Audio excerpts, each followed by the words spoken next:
يا جماعة والله خجلانة أقول لكم وصفتنا اليوم خطيرة.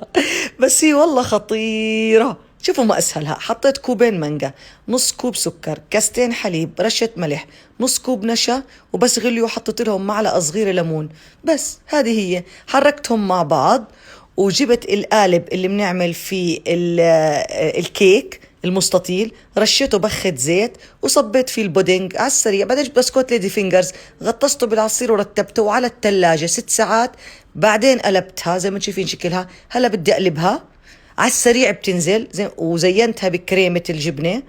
شوفوا على السريع، دق دق دق دق دق دق دق دق دق دق. يا الله لو اني بهالسرعة انا كان بخلص كل شغلي على السريع. بعدين حطيت هيك وردة من المانجا وكرة من المانجا وعرق نعناع ولا اشي، وقطعت واكلت. وكتير زاكي وبتنصح، بتنصح عادي. اللي بيقولوا لي سكر واو، فيها سكر، شو بدنا نسوي، بنحب السكر. باي باي.